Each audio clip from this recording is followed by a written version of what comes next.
Welcome, everybody, to the 25-minute coaching podcast.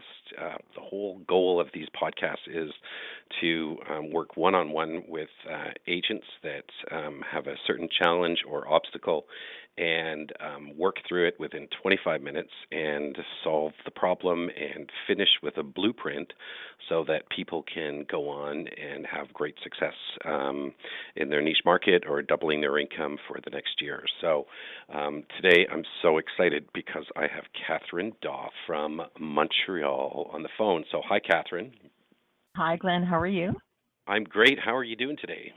I'm great. Thank you very much. Talk with you Happy today because what I love about doing these calls is we can just take whatever the issue is and just really break it down into little pieces. So what would you say right now? Well, first of all, before we start on that, Catherine, if anyone's got people who are going to be relocating to Montreal, Catherine's the person you should probably be sending your referrals to. So, Catherine, is there any way, so where do you work, first of all, and what are your contact number if anybody wants to follow up and have a conversation with you or refer business to you? Well, I'm a Keller Williams agent, and the agency is KW Urbain, downtown Montreal, and you can reach me at 514-910-2215 or Catherine at catherinedawe.com. That's CATHERINEDAWE.com. Perfect. All right. So what would you say is the biggest challenge or obstacle that you're facing right now in your business? Well, there's two that I'm working on now, and I guess the first one is the lack of a really big why, and the second is trying to figure out what the niche. I've been in business for 10 years, and I've never figured out what the niche market is because I allow myself to get pulled in a number of different directions. So I've been working on that a bit, and I've realized that where I do most of my business is not exactly where I am most comfortable doing my business. So I kind of want to move it, but I'm not sure how. Okay. So if we look back in the last 12 months, what were the five top deals that you had? Like, what were the five transactions that, when you reflect back on it, you're like, if I could just get more people like that buying homes there, because I really liked these qualities about these people, what would it be? What does that look like? Can you paint a picture for us? I like people that are I like people that are able to make decisions, that appreciate the qualities that I'm going to bring to a transaction. People that know what they want, people that are open to my suggestions. I have a bit of an issue with people that are too detailed and picky. Despite being good at what I do, people like that kind of make me very insecure. So I guess people, executive kind of people, motivated buyers, buyers that are going to appreciate and trust what the advice that I can bring to them. Okay, and what kind of Executives, certain age. okay, so what kind of volume do you do right now? Like, how many transactions do you? So just so everyone can understand where you are right now in your business. I've done about 40 transactions a year for the last couple of years. Okay, so that's pretty big. That's a big book of business. Yeah. Yeah, Not as good. big as I want it to be, though. Okay, so the first thing that we can kind of talk about is like what you mentioned, all the qualities that you liked about those clients are really mindsets that are probably very similar to yours. That Yeah. and it's really people who have almost the same values as you do, because I always find when you're working with people who don't have the same values, like there's just a conflict, right? And it's really hard to get excited when people don't have the same type of values as you do. So let's just talk about, first of all, like the kind of mindsets that you mentioned. I'll review some of them and if you can add to them. So you like professionals, Hmm. executives, people who make decisions quickly, Hmm. who appreciate you, appreciate the value that you bring to the transaction. That are, what were some of the other ones? I think that was the top five. Was there a couple more that stood out for you? Well, I have a lot of fun working with gay men, but I don't know if that's a niche Perfect. market or not. Of course it is. Yeah. Sure. Um, and I'm pretty good with working with people that are getting divorced, actually, high end divorces. But again, is that a niche market? I don't know. Yeah, it is. It's a great niche market. And high end properties. Right. Properties that are selling in about the $1 million range. Right. That's And so probably would where I'm that, most comfortable. okay, is that your luxury market? What would be the luxury brand, just so everyone understands? Like, what would be the band of pricing in Montreal? I think it depends on the size of property that you're buying, but if you're looking at a condo, then anywhere from a smaller condo at 750 would be luxury, but they could go up into the several millions. I don't do luxury houses. Okay. Okay. So it's more downtown work you do than more Yeah, outside of the inner core. Okay. yeah, a lot of downtown condos. Right. So, if you were to just, and for those on the call, you might not understand these areas, but you can think about, you can answer these questions yourself. Like, what would be some of the areas? So, if I had to paint a picture for you, it's like, okay, Catherine, tomorrow at 10 a.m. and at 1 p.m. and at 4 p.m., you have 3 client meetings. Who are they? Where are they now? Where are they going? And why are they moving? Who would Oh be my that dream goodness. come true? Who are they? Where are they coming from, and where are they going? Yeah, and why It's are they moving? Just reflect back on your even last year, just people who you've helped. okay. Okay. So the ones that I have dealt with. Parents of students that are going to McGill, or that want to buy a family condo that is international people that are coming in that want to buy themselves a nice residence in the heart of downtown. Um, People that are moving from a smaller condo into a luxurious property. Um, Newly formed couples. Oh my goodness, this is boy. You stumped me. Okay, repeat your question. You gotta give me the questions one at a time. Yeah. So, and I'm not here to stump you. I'm just, I'm just Yeah. trying to paint the picture for people listening and for yourself too of who is your dream come true client when you look back and you go, wow, I helped these people sell their small condo here and move here, and I loved working with them. They were amazing people, and I loved the product that I was selling. And if I could fill my schedule every week with that type of client meeting, who would be that perfect client? Like, what's their demographic? Like, how old are they? You already mentioned that they're professional and that they're executive. How much is the condo they're selling, and how much would it be that they're buying? Because what you're going to find is the more niche you get into that. So let me just ask you a question. If they're selling a smaller condo and buying a bigger condo, what are the two prices they're moving from? Well, from one price to another.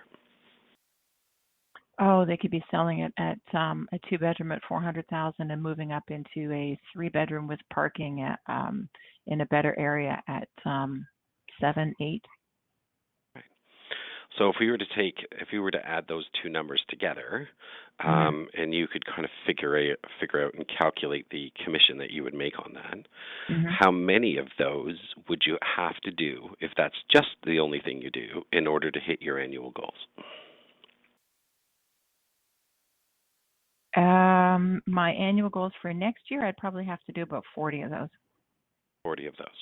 So 35, yeah. 35 ends or 35 people, so 70 ends. What would it be? When I add the two transactions together, I would need to do 35 of those to hit my goal for 2016. Right. Okay. So if we wanted to focus on that area of your niche market, there's a kind of a bit of a unique conversation that's going on in their head when they're sitting in a smaller condo thinking about going to a larger 3-bedroom condo with parking. So Mm-hmm. what is their biggest fear? What are they thinking, and what keeps them up at night? Because if we could design a marketing platform for you, or other marketing piece, or whether it be a Facebook group or whatever, that would just target those people who are sitting in $400,000 condos and they wanted to go to $900,000 condos. What would we do? What's keeping them up at night? Or what's your conversations when you're working with them?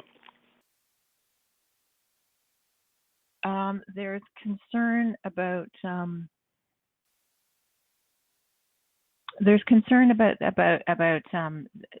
a downturn in the condo market in Montreal.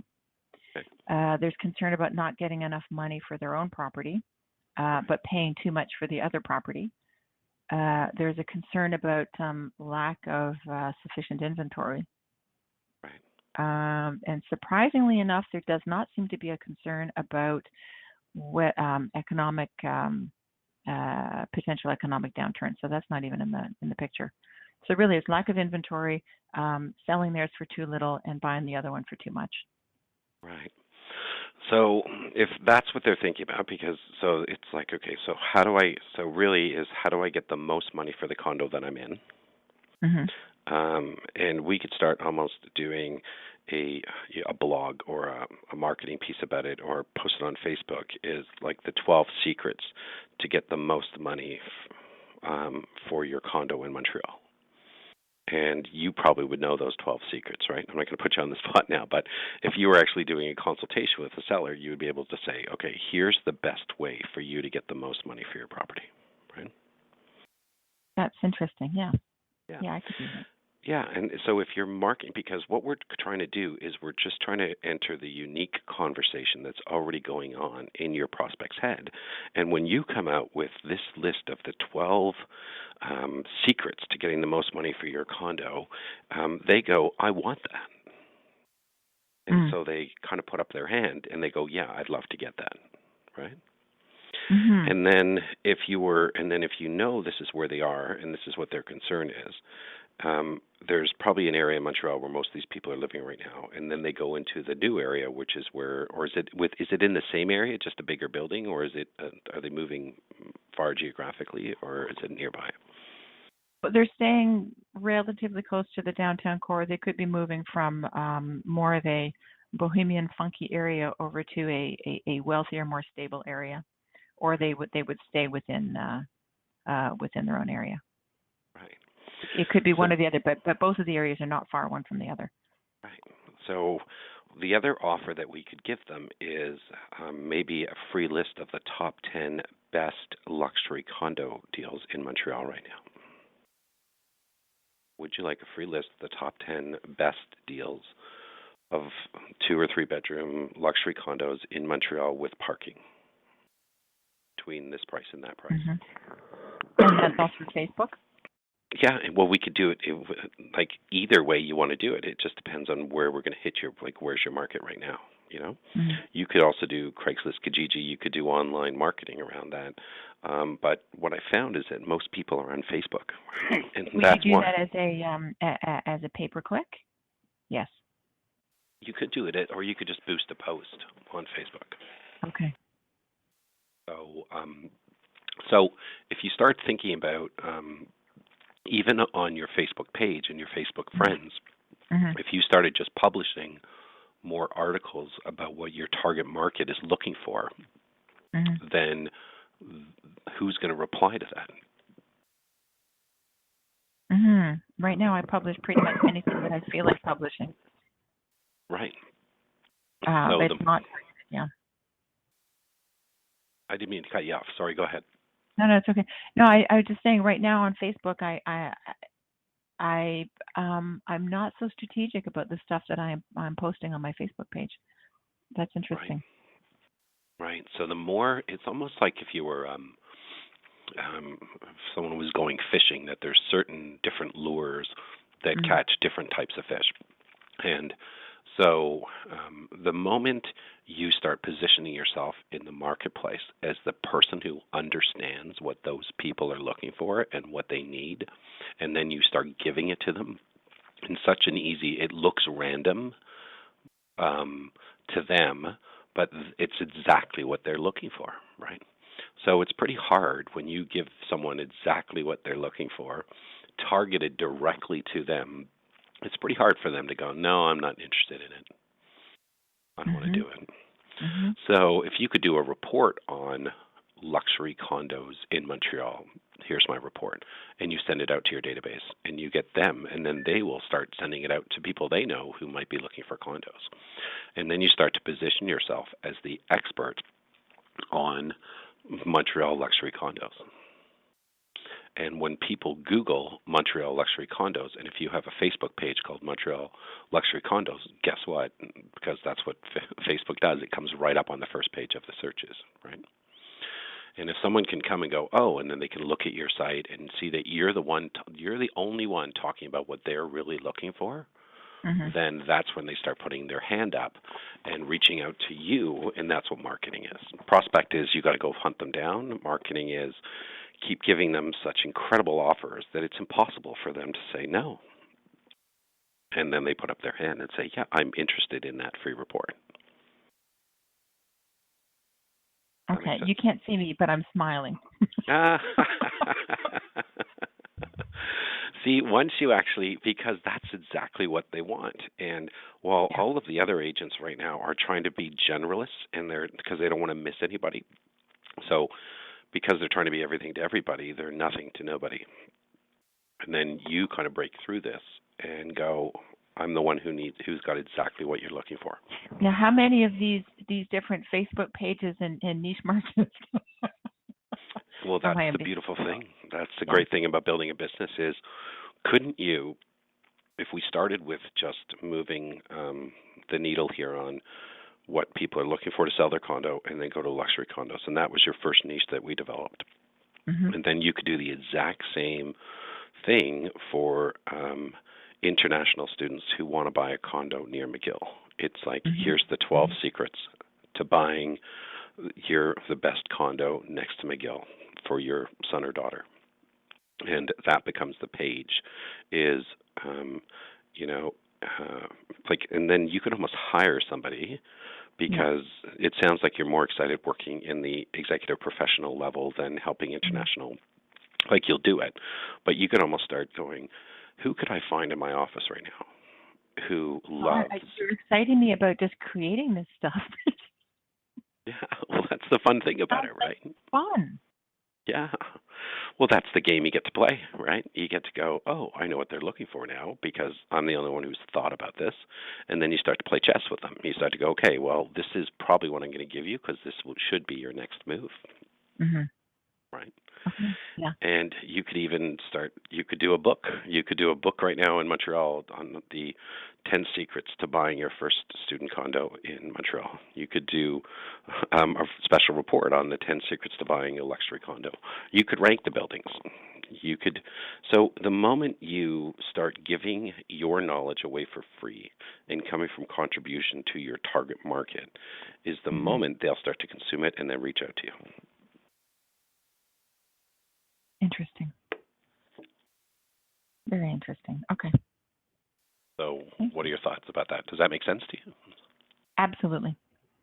It clarifies a direction that I should go in for my marketing, which up until now has involved, door knocking and flyers and just listed, just sold, that kind of thing. But this just seems so much more more focused and more targeted towards the people that I want to attract, as opposed to just throwing the spaghetti all over the fridge. I'm just going in and selecting the people, sending something to the people that I want to work with. Right.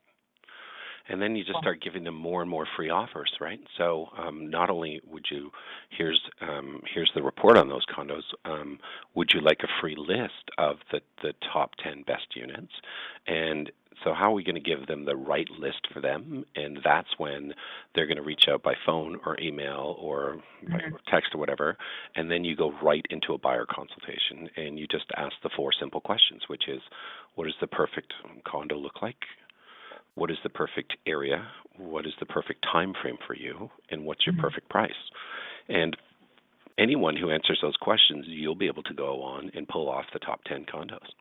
And then you send it to them and you go, oh, by the way, we also are offering a free orientation tour of these condos. And, no cost, no obligation. The first 2 tours are on me. Just want to make sure that this is the right thing for you guys to do right now. Want to see if your money and expectations are at the right level, and just go and serve them.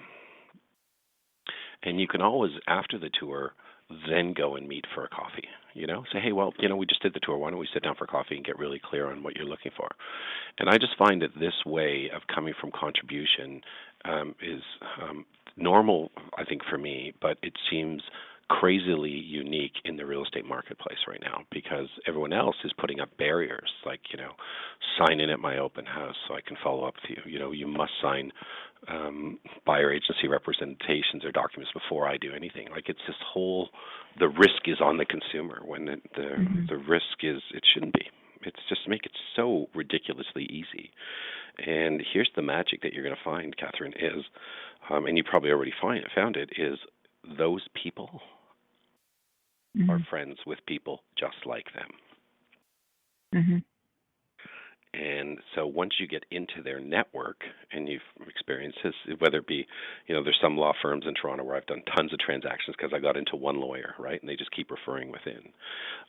The beautiful thing about the market you're in is they're professional. They make a lot of money.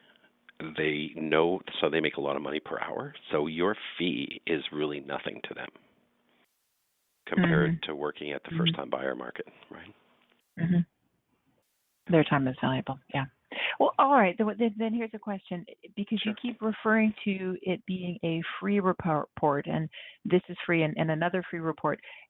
Do you find that it's necessary to use that word free? Because sometimes it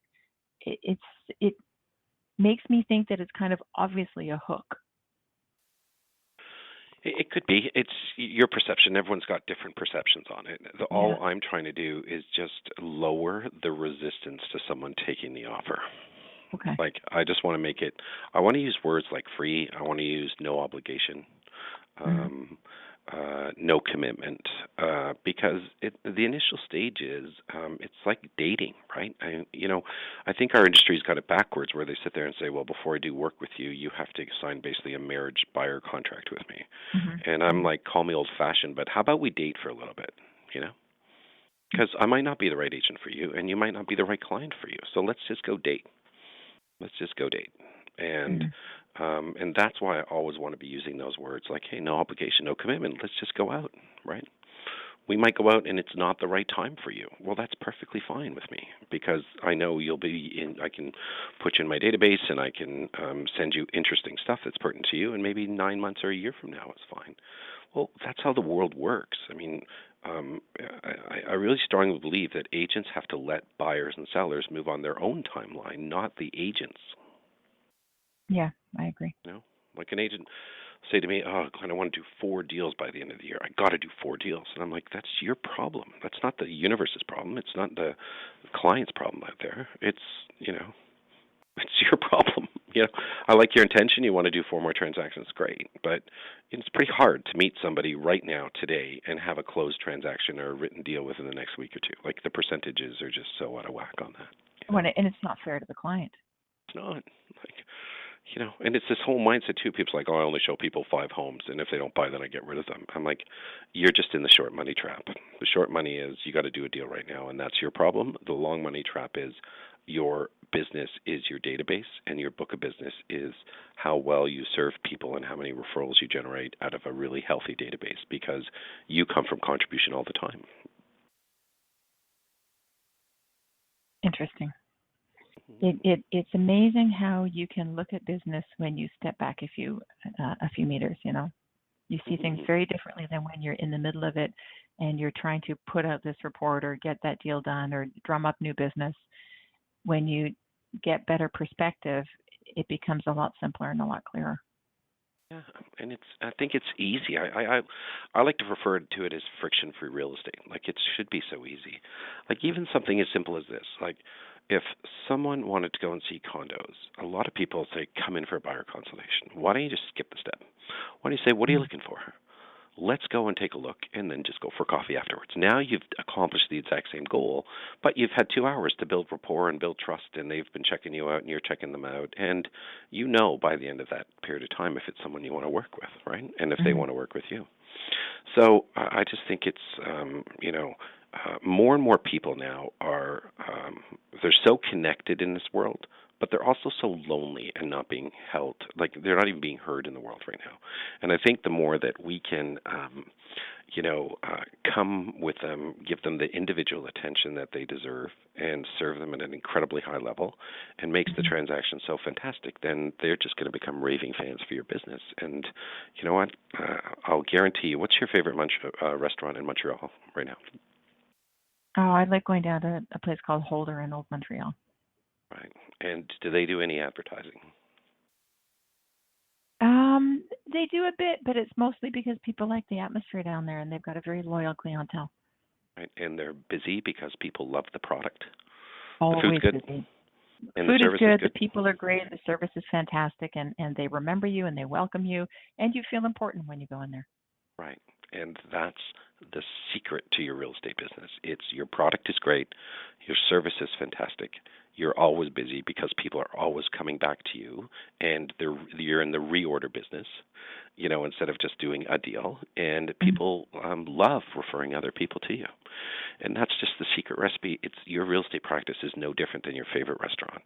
And then if you can compare your favorite restaurant to some of the other big chains in Montreal, where people are spending millions of dollars advertising to get new customers all the time because they do such a bad job that they have to keep Mhm. marketing. Mhm. So it's really cool.